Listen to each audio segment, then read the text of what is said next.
안녕하세요. 오늘은 다육이 베란다에서 겨울 건강하게 보내는 방법에 대한 이야기를 해볼까 합니다. 오늘 알려드리는 팁은 제가 다육이를 처음 시작해서 3년 정도 베란다에서 월동을 하면서 느끼고 경험한 부분이기 때문에 참고를 하시기 바랍니다. 집에서 소소하게 키울 때 쓰던 방법이기 때문에 베란다에서 키우고 있는 분들한테는 도움이 될 거라고 생각을 합니다.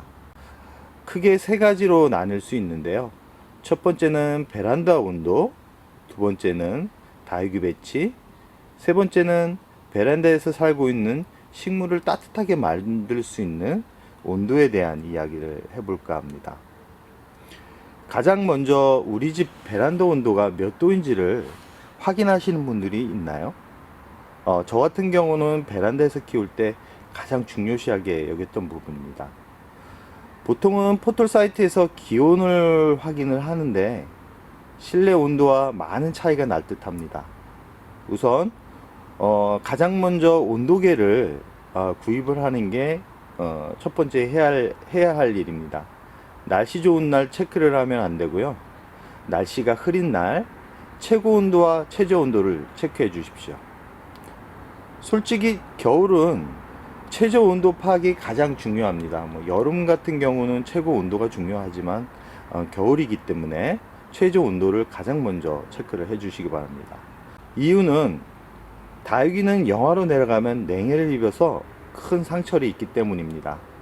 보통 베란다 같은 경우는 아주 추울 때는 영하로 내려가지는 않을 텐데 혹시로 영하로 내려가면 문제가 생기기 때문에 꼭 확인하시기 바랍니다.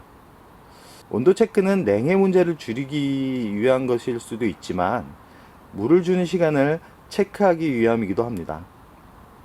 온도 체크가 되었다면 두 번째, 다육이 배치를 하는 일인데요. 이 부분은 노동입니다. 노동. 가장 힘들었던 부분인데요. 보통 저 같은 경우는 선반을 이용해서 자리를 잡아 주었는데요. 많은 양이 많지 않은 분들은 그냥 바닥에 내려놓고 키웠을 가능성이 높을 거라고 생각을 합니다. 제가 베란다에서 키울 때 경험으로는 이 높낮이에 따라서 이게 온도가 많이 차이 났던 것으로 생각이 드는데요. 타일 바닥에 그냥 내려놓으면 냉해를 입을 경우가 더 많았던 기억이 생생합니다.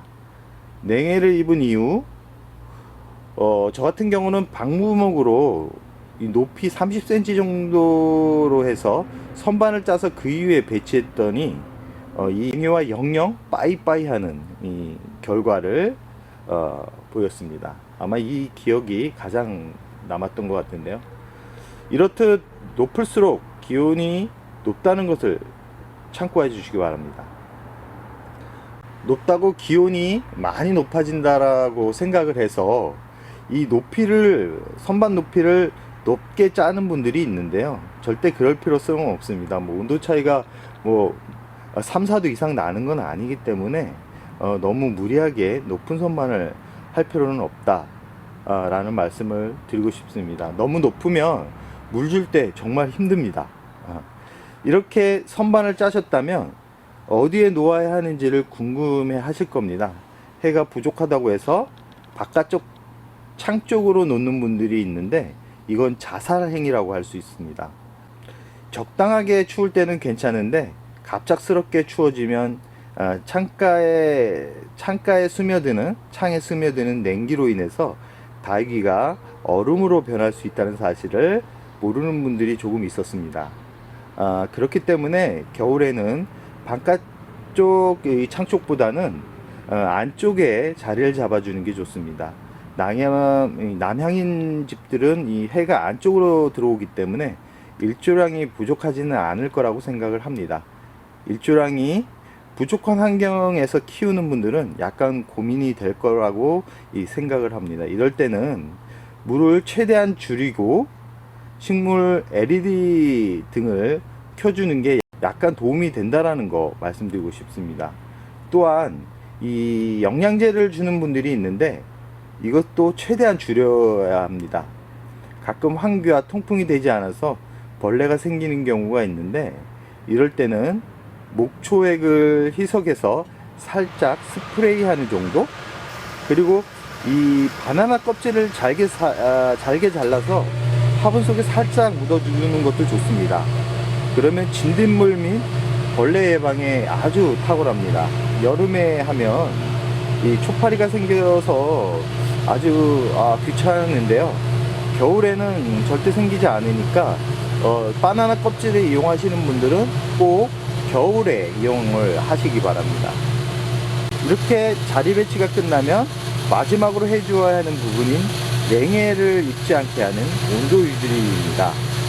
가장 선호하는 방법 같은 경우는 신문지를 덮어주는 거였는데요, 가끔 창틀 틈새에서 바람이 스며드는 경우가 있는데, 이럴 때는 화장지를 적셔서 그 틈새를 막아주는 것도 효과가 좋았습니다.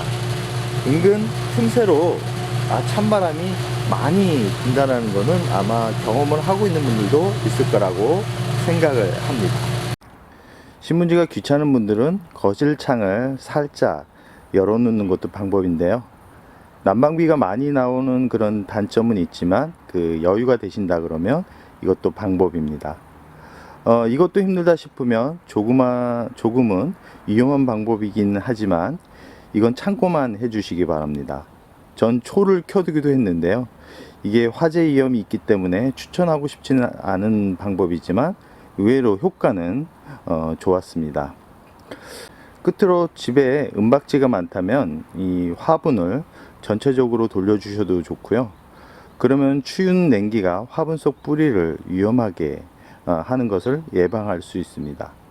이 정도면 아주 추운 겨울에도 어렵지 않게 키울 수 있을 거라고 생각을 해봅니다. 잘 관리를 한다고 해서 가장 중요한 부분인 물 주기가 안 된다 그러면 이것도 위험한 방법이겠죠. 가끔 날씨가 춥다고 안쪽 화장실에서 물을 주고 난 후에 하루 이틀 정도 지나서 추운 베란다로 이렇게 내쫓는 분들이 있는데 절대 내쫓으면 안 됩니다. 대략 웃자람이 있어도 4-5일 정도는 수분을 어느 정도 말린 다음에 내놓아야 되는데요, 갑작스럽게 이 추운 곳으로 내몰면 오히려 뿌리에 좋지 않고 온도 변화가 심할 경우 잎에 악영향을 미칩니다. 아주 추운 2월 빼고는 베란다에서 그냥 낮 시간을 이용해서 물을 주는 게 또 효과적일 수 있습니다. 아주 추운 동장군이 올 때는 굶기는 게 좋습니다. 일기예보가 빗나갈 경우도 있지만 이때는 화분 속 온도를 완전하게 말린 후 내보내셔야지만 건강한 뿌리를 지킬 수 있습니다. 꼭 물은 오전에 주시고요, 밤 시간에 주면 힘들게 키운 다육이를 떠나보낼 수 있습니다. 이 정도만 참고를 하신다 그러면 힘들지 않게 키울 수 있을 거라고 생각을 해봅니다. 겨울에 약간 웃자란다고 해서 너무 슬퍼하지 마십시오. 겨울에 약간 웃자란다고 해서 슬퍼하시는 분들이 있는데 절대 그러지 않으셔도 됩니다. 웃자란 줄기를 봄부터 가을까지 굳히면 멋진 수영을 만들 수 있기 때문입니다. 그럼 오늘의 영상 여기서 마무리할까 합니다.